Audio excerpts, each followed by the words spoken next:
Hello everyone, welcome back to your own channel keep creating. दोस्तों, आज हम अपनी म्यूचुअल फंड इन्वेस्टिंग सीरीज की अगली वीडियो में बेस्ट परफॉर्मिंग और बेस्ट फंडामेंटल्स वाले डेट म्यूचुअल फंड्स की डिटेल डिस्कशन करेंगे।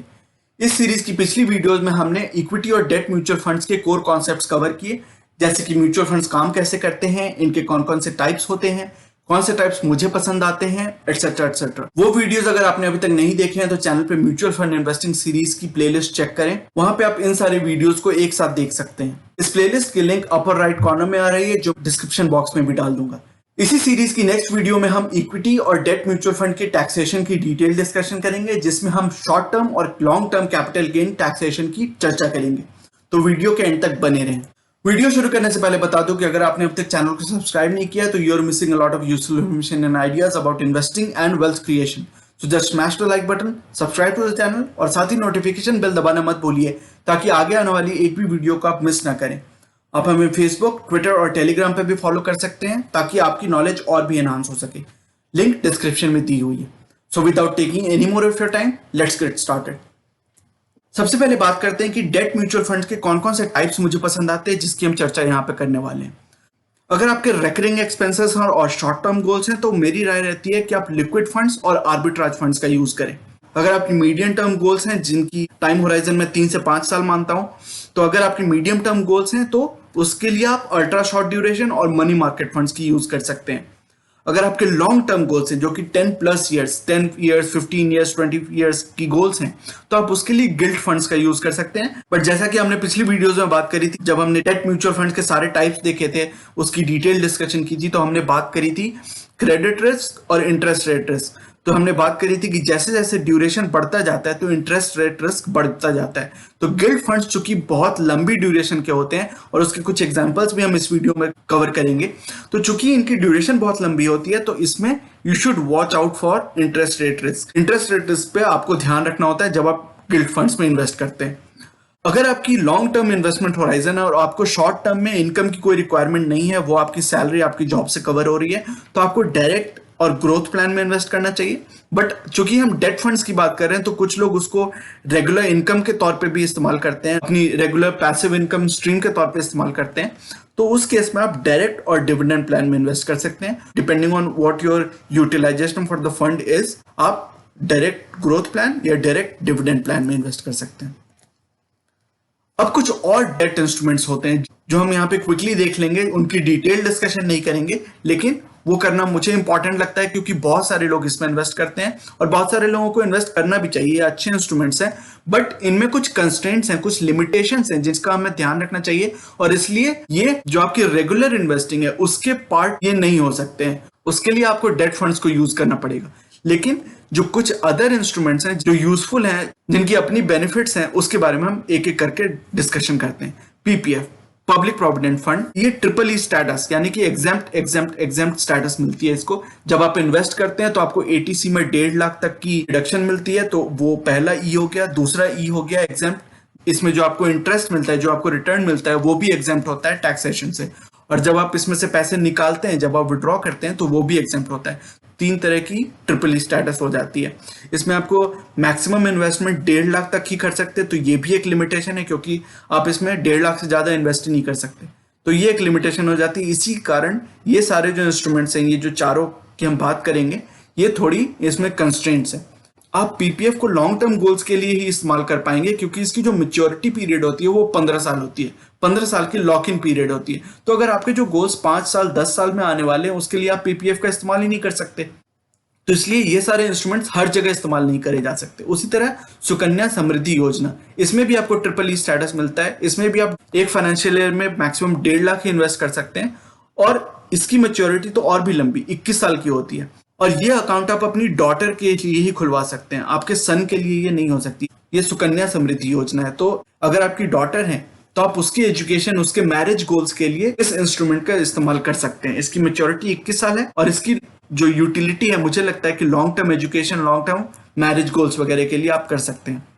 उसी तरह सीनियर सिटीजन सेविंग स्कीम, ये सबके लिए नहीं होता, ये केवल सीनियर सिटीजन के लिए। तो आपकी उम्र अगर 60 ईयर से अबव है, तो आप इस इंस्ट्रूमेंट का भी इस्तेमाल कर सकते हैं। ये बहुत ही अच्छा मीडियम हो सकता है इसमें आप, लेकिन मैक्सिमम इसमें लिमिटेशन है कि आप ईच फाइनेंशियल ईयर में 15 लाख की ही इन्वेस्टमेंट कर सकते हो। और इसकी मैच्योरिटी 5 साल होती है, बट आप क्वार्टरली इसमें डिसबर्सल ले सकते हो। आपको जो इंटरेस्ट मिलेगा उसकी क्वार्टरली डिसबर्सल ले सकते हो। It can be one of the avenues for your regular income stream post retirement. या आपके सारे के सारे एक्सपेंसेस तो कवर नहीं करेगा, क्योंकि इसमें लिमिटेशन है 15 लाख की, तो आप 15 लाख से ज्यादा इन्वेस्ट ही नहीं कर सकते। तो उस पर जो इंटरेस्ट होगा 15 लाख पे, वो बहुत ज्यादा तो होगा नहीं। साल में मुझे लगता है 8% का इंटरेस्ट इसमें मिलता है, तो 8% के हिसाब से ये 1,20,000, तो महीने के 10,000 रुपए। तो महीने के 10,000 रुपए तो आपके पूरे एक्सपेंसेस को कवर नहीं करेगी, लेकिन it can be one of the medium, one of the instruments to get your regular income stream post retirement. उसी तरह प्रधानमंत्री वय वंदना योजना PMVVY, ये LIC की स्कीम है। उसमें भी आप 60 साल से ऊपर यानी कि सीनियर सिटीजन के लिए स्कीम है। 15 लाख की each financial year maximum cap है, इसमें आप इन्वेस्ट कर सकते हैं। ये भी आप पोस्ट रिटायरमेंट के लिए, रेगुलर इनकम स्ट्रीम के लिए आप इस्तेमाल कर सकते हैं। इसकी जो मैक्सिमम टर्म है केवल 10 साल के लिए ही आप इसकी इस्तेमाल कर सकते हैं। और इसकी जो इंटरेस्ट मिलती है आपको, डिसबर्सल होती है, वो आप monthly, quarterly, half yearly, annual, किसी भी तरह से आप इसको ऑप्ट कर सकते हैं। तो ये जो चारों स्कीम्स हैं, इसकी कुछ कुछ लिमिटेशंस हैं, कुछ कुछ फायदे भी हैं।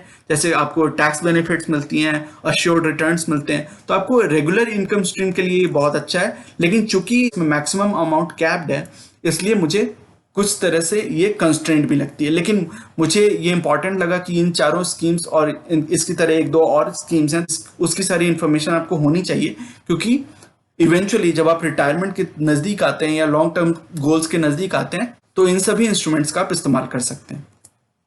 सबसे पहले अगर लिक्विड और आर्बिट्राज फंड्स, तो हमने बात करी कि जो आपके रेगुलर एक्सपेंसेस हैं, रेकरिंग एक्सपेंसेस हैं, या फिर आपके जो शॉर्ट टर्म गोल्स हैं, उसके लिए आप लिक्विड या आर्बिट्राज फंड्स की इस्तेमाल कर सकते हैं। अब इसमें बहुत ज्यादा हम यहाँ पे डिटेल में नहीं जाएंगे, क्योंकि जो लिक्विड फंड्स होते हैं या आर्बिट्राज फंड्स होते हैं, वो ऑलमोस्ट हर AMC के ऑलमोस्ट सिमिलर रिटर्न ही देते हैं, क्योंकि इसमें ज्यादा फ्लेक्सिबिलिटी ही नहीं होती है। इसकी ड्यूरेशन इतनी शॉर्ट होती है कि ऑलमोस्ट हर फंड की रिटर्न 5 से 6% के बीच में ही आपको दिखेगी। आप SBI का उठा लो या ICICI या एक्सिस या कोटक, किसी का भी आप उठा लो फंड, आपको रिटर्न दिखेगी 5, 5.25, 5.5, 6% के बीच में ही। तो कोई भी मैटर नहीं करता, आप AUM अगर रीजनेबल सी है, एसेट अंडर मैनेजमेंट अगर उस फंड की रीजनेबल सी है, रिटर्न प्रोफाइल अच्छी सी है, पास्ट में ठीक ठाक सी है, अच्छे AMC को बिलोंग करता है, तो आप किसी में भी इन्वेस्ट कर सकते हो। इसलिए मेरा ये ओपिनियन है कि आप कोई भी लिक्विड फंड उठा लो, ब्रॉडली आपको सेम रिटर्न ही मिलने वाले हैं। उसी तरह आर्बिट्राज फंड्स में भी सेम ही बात है, 5 से 6% के रिटर्न मिलेंगे मैक्सिमम। लेकिन इसमें फायदा आर्बिट्राज फंड्स में ये होता है कि इसकी जो टैक्सेशन होती है, और अगली वीडियो में जैसा मैंने बोला हम बात करेंगे लॉन्ग टर्म और शॉर्ट टर्म कैपिटल गेन्स की बात करेंगे म्यूचुअल फंड्स पे, कैसे टैक्सेशन होती है उस पर। तो आर्बिट्राज फंड्स को इक्विटी फंड के तौर पर ट्रीट किया जाता है इन टर्म्स ऑफ टैक्सेशन। तो ये एक फायदा होता है, क्योंकि इक्विटी फंड्स का जैसा आपको पता होगा, इक्विटी फंड की जो टैक्सेशन होती है वो it is more favourable than debt fund taxation. तो अगर आपको थोड़ा टैक्सेशन का फायदा उठाना है, तो आप आर्बिट्राज फंड्स को भी कंसिडर कर सकते हो। हम पहले फंड की बात करते हैं, जो कि एक अल्ट्रा शॉर्ट टर्म ड्यूरेशन का फंड है, ICICI Pru ultra short term fund. इसकी अगर बॉन्ड की पोर्टफोलियो देख लें, किस रेटिंग के बॉन्ड्स में ये फंड इन्वेस्ट करता है, यहाँ पे मैं क्विकली आपको बता दूं कि सबसे अच्छी जो रेटिंग होती है, जो सबसे सुपरलेटिव रेटिंग मानी जाती है, क्रेडिट रेटिंग, वो SOB होता है, सॉवरेन बॉन्ड्स, जो कि गवर्नमेंट ऑफ इंडिया के बॉन्ड्स होते हैं। उसमें कोई भी क्रेडिट डिफॉल्ट की रिस्क नहीं होती है, तो वो सबसे अच्छी कैटेगरी माने जाते हैं। उसके बाद आते हैं A1+ और AAA। ये दोनों भी बेस्ट क्वालिटी के जो क्रेडिट पेपर्स होते हैं, जो बॉन्ड्स होते हैं, उनको ये रेटिंग दी जाती है। उसके नीचे आते हैं AA, फिर A एंड बिलो। तो इस फंड के आप देखेंगे कि AA पेपर्स में भी इसकी 35% के आसपास वेटेज है, पोर्टफोलियो एलोकेशन है। तो ये फंड थोड़ा रिस्की है उस रेस्पेक्ट में, लेकिन आप देखेंगे कि इस फंड ने उस रिस्क को अच्छा मैनेज किया है। और पिछले कई साल की अगर रिटर्न प्रोफाइल आप देखें, तो आप देख सकते हैं कि इसकी रिटर्न्स भी बहुत ही हैंडसम रही हैं, despite managing a slightly higher level of credit risk. तो एक साल में इस फंड ने 8% के रिटर्न दिए हैं, 3 साल में कंपाउंडेड रिटर्न 8% के हैं, 7 साल की बात करें तो 9.9, ऑलमोस्ट 10% की कंपाउंडेड रिटर्न, और ऑल टाइम की बात करें तो भी ऑलमोस्ट 10% की कंपाउंडेड रिटर्न है। अगर आपने इसमें 7 साल पहले 1 लाख का लमसम इन्वेस्टमेंट किया होता, तो उसकी वैल्यू आज होती 1.9 लाख के आसपास। हमारा दूसरा भी जो फंड है, वो भी एक अल्ट्रा शॉर्ट ड्यूरेशन फंड है, और वो है SBI magnum ultra short duration fund. इसकी एलोकेशन की अगर बात करें, तो यहाँ पे इसलिए मैंने 2 तरह के फंड्स आपको दिखाए हैं। अल्ट्रा शॉर्ट ड्यूरेशन में भी आपको दो तरह के फंड्स आपको दिखाए हैं, क्योंकि मैं चाहता था कि आपके ध्यान में आए, आपको नॉलेज हो इस बात की कि एक ही तरह के फंड्स में भी थोड़ी वैरायटी हो सकती है। अब यहाँ पे आप अगर नजर डालें तो ऑलमोस्ट 40% की एक्सपोजर है इसकी A1+ जो बेस्ट क्वालिटी और सॉवरेन बॉन्ड्स, ऑलमोस्ट उसमें 22% का एक्सपोजर। तो 40 + 22 तो 62% का एक्सपोजर इसमें बहुत ही सेफ बॉन्ड्स में इसने लिए हुए हैं। तो कंपेयर टू जो लास्ट फंड हमने देखा ICICI प्रू का ultra short duration fund, compare to that fund ये और भी सेफ हो गया, जबकि दोनों ही सेम कैटेगरी के फंड हैं, दोनों ही अल्ट्रा शॉर्ट ड्यूरेशन फंड्स हैं। लेकिन कौन सी कंपनीज में, किस तरह के पेपर्स में, किस तरह के बॉन्ड्स में उसमें इन्वेस्ट किए हुए हैं, उस पर डिपेंड करता है कि फंड की जो क्रेडिट क्वालिटी है, जो क्रेडिट रिस्क है फंड में, वो कैसी है। तो वो आप देख सकते हैं कि SBI मैग्नम में क्रेडिट रिस्क और भी लो है compare to ICICI ultra short duration. तो आप जब भी डेट फंड्स की एनालिसिस करें, मैं ये केवल आपको दिखाना चाहता हूं एग्जांपल के लिए, ताकि आप आज से कोई भी डेट फंड्स में इन्वेस्ट करें, डेट फंड्स की स्टडी करें, एनालिसिस करें, तो आप इन सारी चीजों को ध्यान में रखें कि उसकी जो क्रेडिट वर्दीनेस है, जो क्रेडिट प्रोफाइल है, वो कैसा है, किस तरह के पेपर्स में वो फंड इन्वेस्ट कर रहा है, उसकी जो ड्यूरेशन, जो इंटरेस्ट रेट रिस्क है, वो कैसा है। तो वो तो आपको ऑटोमेटिकली कैटेगरी के हिसाब से पता चल जाएगा। अगर आप अल्ट्रा शॉर्ट ड्यूरेशन फंड्स में इन्वेस्ट करेंगे तो इंटरेस्ट रेट रिस्क उसमें कम होगा, क्योंकि अल्ट्रा शॉर्ट ड्यूरेशन जैसा नाम से पता होगा, ये बहुत ही शॉर्ट ड्यूरेशन के फंड्स होते हैं, बहुत ही शॉर्ट ड्यूरेशन के लिए पैसे लेंड किए जाते हैं, तो इसमें इंटरेस्ट रेट रिस्क भी कम होता है। उसी तरह आप जब लॉन्ग ड्यूरेशन फंड्स में चले जाएंगे तो उसमें इंटरेस्ट रेट रिस्क ज्यादा होगा। उसी तरह गिल्ट्स में चले जाएंगे, गिल्ट फंड्स में, तो उसमें भी इंटरेस्ट रेट रिस्क ज्यादा होगा। तो एक ही कैटेगरी के फंड्स में भी बहुत सारी डिफरेंसेस हो सकती हैं in terms of credit quality और क्रेडिट रिस्क और in terms of interest rate risk. तो ऑटोमेटिकली आपको यहाँ पे दिख जाएगा कि ICICI के रेस्पेक्ट में चूंकि इसकी जो पोर्टफोलियो है वो थोड़ी सेफ है, थोड़े अच्छे बॉन्ड पेपर्स में ये इन्वेस्ट करता है, तो इसकी रिटर्न थोड़ी कम हो जाएगी, क्योंकि जो भी अच्छी क्रेडिट क्वालिटी के पेपर्स हैं, जो बॉन्ड्स अच्छी क्रेडिट क्वालिटी के हैं, A1+ या AAA रेटेड बॉन्ड्स हैं, उसमें इंटरेस्ट उतना ज्यादा नहीं मिलेगा, क्योंकि वो अच्छी कंपनीज के बॉन्ड्स है, तो उसमें ऑब्वियसली आपको कंपनी ज्यादा इंटरेस्ट नहीं देगी, क्योंकि वो सेफ पेपर्स हैं, सेफ बॉन्ड्स हैं। तो इसलिए आप देख सकते हैं कि कंपेयर टू ICICI प्रूडेंशियल जो अल्ट्रा शॉर्ट ड्यूरेशन फंड हमने देखा था, इसकी रिटर्न्स थोड़ी कम है हर ड्यूरेशन के लिए। एक साल में इसने आपको 7% के रिटर्न दिए हैं, 3 साल में 7.6% के कंपाउंडेड रिटर्न, 7 साल में 8% के, और ऑल टाइम भी 8.1% के। तो 7 साल पहले आपने अगर इसमें 1 लाख का लमसम इन्वेस्टमेंट करा होता तो 8% के कंपाउंडेड एनुअल ग्रोथ रेट के हिसाब से आज उसकी वैल्यू होती 1.7 lakh. Franklin India savings fund एक मनी मार्केट फंड है, और मनी मार्केट फंड और अल्ट्रा शॉर्ट ड्यूरेशन फंड्स हमने बात करी थी कि आप मीडियम टर्म गोल्स के लिए यूज कर सकते हैं। और इसमें आप देख सकते हैं कि A1+ में ऑलमोस्ट 90% की इन्वेस्टमेंट जो है A1+, और फिर रिमेनिंग 5%, तो ऑलमोस्ट सारा का सारा, ऑलमोस्ट 100% जो इसकी इन्वेस्टमेंट है, बहुत ही तगड़े, बहुत ही अच्छी क्रेडिट क्वालिटी के पेपर्स में इसमें इन्वेस्टमेंट किया हुआ है। तो इसमें क्रेडिट रिस्क ऑलमोस्ट जीरो है, क्योंकि ये सारे के सारे बहुत ही हाईली रेटेड क्रेडिट पेपर्स हैं। अगर इसकी रिटर्न प्रोफाइल की बात करें तो 1 साल में इसने 7.1% के, 3 साल में 7.7% के कंपाउंडेड रिटर्न, 7 साल में 8.5% के कंपाउंडेड रिटर्न, और ऑल टाइम में भी 8.4% के कंपाउंडेड रिटर्न दिए हैं। अगर आपने इसमें 7 साल पहले 1 लाख की लमसम इन्वेस्टमेंट करी होती तो आज की डेट में आपकी इन्वेस्टमेंट की करंट वैल्यू होती 1.8 lakh at the compounded annual growth rate of 8.5%। Guilt funds की 2 एग्जांपल्स हम यहाँ देखेंगे, और मैं चाहता हूं कि आप यहाँ पे थोड़ा अटेंशन पे करें, क्योंकि हम एक बहुत ही इंपॉर्टेंट कॉन्सेप्ट के बारे में डिस्कस करने वाले हैं। HDFC गिल्ट फंड में आप देख रहे हैं कि सारी की सारी जो investment, almost 100% investment sovereign bonds में, गवर्नमेंट ऑफ इंडिया के GSEC जिसे बोलते हैं, गवर्नमेंट सिक्योरिटीज, उसमें इन्वेस्टमेंट है पूरी की पूरी। लेकिन यहाँ पे 2 चीजें हैं जो आपको ध्यान में रखना चाहिए, और अगली जो फंड है हम बात करेंगे वहां पे डिफरेंशिएट करेंगे कि ये गिल्ट फंड अगले गिल्ट फंड से कैसे डिफरेंट है। HDFC गिल्ट फंड की मॉडिफाइड ड्यूरेशन है 5.67।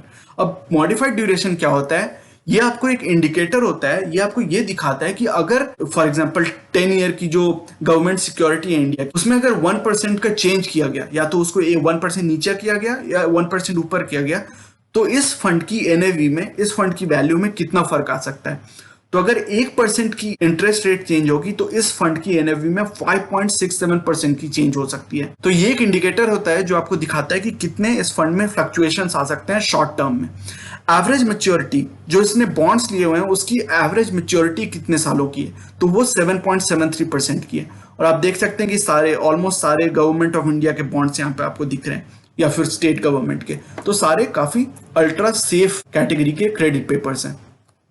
इसके अगर रिटर्न प्रोफाइल की बात करें तो आप देख सकते हैं कि compare to ultra short duration और compare to money market funds इसमें फ्लक्चुएशन थोड़ी ज्यादा होती है गिल्ड फंड्स में। लेकिन गिल्ड फंड्स ने पिछले एक साल में बहुत ही अच्छे रिटर्न्स दिखाए। 9.2% की एक साल की रिटर्न है, 3 साल की कंपाउंडेड ग्रोथ रेट है 6.8%, 7 साल की कंपाउंडेड ग्रोथ रेट है 9.7% और ऑल टाइम अगर देखें तो 9.6%।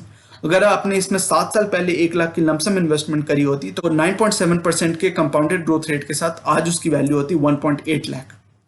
इसी तरह हम नेक्स्ट गिल्ड फंड जो एसबीआई मैग्नम गिल्ड फंड है उसमें देख लेते हैं। इसमें भी इन्वेस्टमेंट ऑलमोस्ट 100% सॉवरेन बॉन्ड्स में, क्योंकि ऑब्वियसली ये गिल्ड फंड है। दोनों ही एचडीएफसी और मैग्नम दोनों ही गिल्ड फंड्स हमने देख रहे हैं, लेकिन कुछ एक डिस्टिंग्विशिंग फैक्टर है जो मैं आपके ध्यान में लाना चाहता हूं। इसकी मॉडिफाइड ड्यूरेशन आप देखें तो 8.22।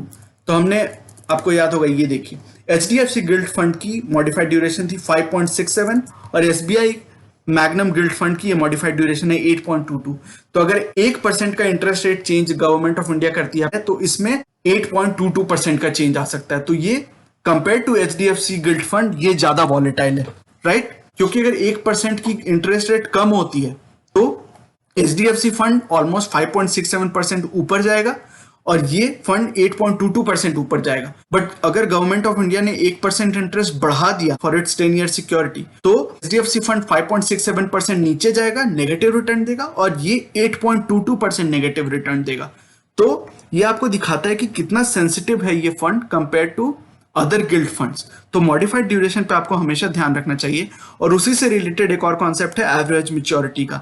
जितनी ज्यादा एवरेज मैच्योरिटी होगी उतनी ज्यादा सेंसिटिविटी होगी, उतनी ज्यादा मॉडिफाइड ड्यूरेशन होगी। तो हमने एचडीएफसी फंड में देखा था कि एवरेज मैच्योरिटी ऑलमोस्ट 7.7 ईयर्स की थी और यहाँ पे 13.7 ईयर्स की है। तो आप देख सकते, अंदाजा लगा सकते हैं कि कौन सा फंड ज्यादा रिस्की है in terms of interest rate fluctuation. इसकी अगर रिटर्न प्रोफाइल की बात कर लें तो एक साल में इसने 10.9% के रिटर्न दिए हैं, 3 साल में इसने 8.9% के कंपाउंडेड रिटर्न्स दिए हैं, 7 साल में 11.3% के शानदार कंपाउंडेड रिटर्न्स दिए हैं और ऑल टाइम में भी बात करें तो 11.1% के कंपाउंडेड रिटर्न्स दिए हैं। अगर आपने इसमें 7 साल पहले 1 लाख का लमसम इन्वेस्टमेंट करा होता तो उसकी वैल्यू आज की डेट में होती 2.1 लाख। तो दोस्तों मेरी ओवरऑल थॉट्स ये हैं कि आप क्रेडिट क्वालिटी और ड्यूरेशन पे हमेशा ध्यान रखें। जब भी आप किसी डेट फंड में इन्वेस्ट करते हैं तो इन दोनों फैक्टर्स के बारे में हमेशा ध्यान रखें, स्पेशली जब आप लॉन्ग टर्म ड्यूरेशन के फंड्स जैसे कि गिल्ड फंड्स हमेशा लॉन्ग टर्म ड्यूरेशन के होते हैं। तो उसमें आप हमेशा मॉडिफाइड ड्यूरेशन, एवरेज मैच्योरिटी, ये सब देख के इन्वेस्ट करें, क्योंकि उसी से आपको अंदाजा पड़ेगा कि ये फंड कितना रिस्की है, both in terms of credit quality and duration, जो कि इंटरेस्ट रेट रिस्क होता है। तो क्रेडिट रिस्क और इंटरेस्ट रेट रिस्क, इन दोनों फैक्टर्स का आप हमेशा ध्यान रखें जब भी आप किसी भी डेट म्यूचुअल फंड्स की स्टडी कर रहे हो, एनालिसिस कर रहे हो फॉर इन्वेस्टमेंट पर्पस। अब यहाँ पे मैं बोलूंगा कि यहाँ पे over diversification is not bad. जैसे हमने पिछली वीडियो में भी बात करी थी कि जब हमने डेट म्यूचुअल फंड्स पे स्पेसिफिकली काफी डिटेल चर्चा की थी तो हमने देखा था कि over diversification is not bad in terms of debt mutual funds, क्योंकि डेट म्यूचुअल फंड्स में आप सेफ्टी के लिए इन्वेस्ट करते हो, आप रिटर्न के लिए नहीं इन्वेस्ट करते हो। जब आप रिटर्न के लिए कहीं पे इन्वेस्ट करते हो तो वहां पे आपको over diversification can be harmful, but जब आप कहीं पे सेफ्टी के लिए इन्वेस्ट करते हो तो वहां पे over diversification can actually help you. तो डेट फंड्स में मैं बोलूंगा कि अगर आपके एक भी गोल है तो उसके लिए भी आप 2 से 4 डेट म्यूचुअल फंड्स में इन्वेस्ट कर सकते हो। जरूरी नहीं है कि आप एक गोल के लिए एक ही डेट म्यूचुअल फंड में इन्वेस्ट करो, क्योंकि आप वहां पे सेफ्टी सीख कर रहे हो, आपको वहां पे सेफ्टी चाहिए। फिर हमने बात करी कि आप डेट म्यूचुअल फंड्स को अदर इंस्ट्रूमेंट जैसे कि पीपीएफ, एसएसवाई, सुकन्या समृद्धि योजना, सीनियर सिटीजन सेविंग स्कीम, सबकी हमने बात करी कि उन सभी के साथ मिक्स करके उन सभी का कॉन्कॉक्शन बना के आप इन्वेस्ट कर सकते हो considering the lock in duration. तो इन सभी की जब हमने बात करी थी पीपीएफ, एसएसवाई वगैरह की, तो हमने देखा कि इसकी जो लॉक इन पीरियड होती है वो बहुत लंबी होती है, तो इसलिए थोड़े कंस्ट्रेंट है। और प्लस इसमें मैक्सिमम इन्वेस्टमेंट का भी एक कैप किया हुआ है, एक सीलिंग की हुई है, तो आप उससे ज्यादा इन्वेस्टमेंट इसमें कर ही नहीं सकते। तो लॉक इन ड्यूरेशन और मैक्सिमम इन्वेस्टमेंट की जो ये कंस्ट्रेंट है उसको ध्यान में रखते हुए आप इन सभी इंस्ट्रूमेंट्स के साथ डेट म्यूचुअल फंड्स को इन्वेस्ट कर सकते हो। और हमने बात करी थी पिछली कई वीडियोस में, हमने बात करी है एसेट एलोकेशन और रीबैलेंसिंग की, और आपको याद होगा कि डेट म्यूचुअल फंड्स कैसे आपको हेल्प कर सकते हैं along with equity mutual funds, कैसे रीबैलेंसिंग और एसेट एलोकेशन। तो एसेट एलोकेशन के लिए डेट म्यूचुअल फंड्स बहुत ही यूजफुल हो सकते हैं इन द लॉन्ग टर्म। तो दोस्तों ये था आज का वीडियो। ये सेइंग जो कि है नॉलेज इज पावर सुप्रीम, ये इस चैनल का मिशन है जो कि है आप तक सही नॉलेज पहुंचाना। आगे आने वाली वीडियोस में हम mutual fund, investing, asset allocation और डायरेक्ट स्टॉक से रिलेटेड कई सारी एनालिसिस करेंगे और बहुत सारे इंटरेस्टिंग टॉपिक्स को डिस्कस करेंगे. So you should definitely subscribe to the channel and remain posted for further updates. आज की वीडियो का कंटेंट अगर आपको पसंद आया है तो वीडियो करें लाइक. अगर आपको लगता है कि इस इंफॉर्मेशन से किसी की मदद हो सकती है तो इसे अपने दोस्तों और फैमिली मेंबर्स के साथ शेयर करें और चैनल को करें सब्सक्राइब. मिलते हैं अपने अगले वीडियो में एक और टॉपिक के डिस्कशन के साथ. तब तक के लिए take care and see you soon. Bye bye.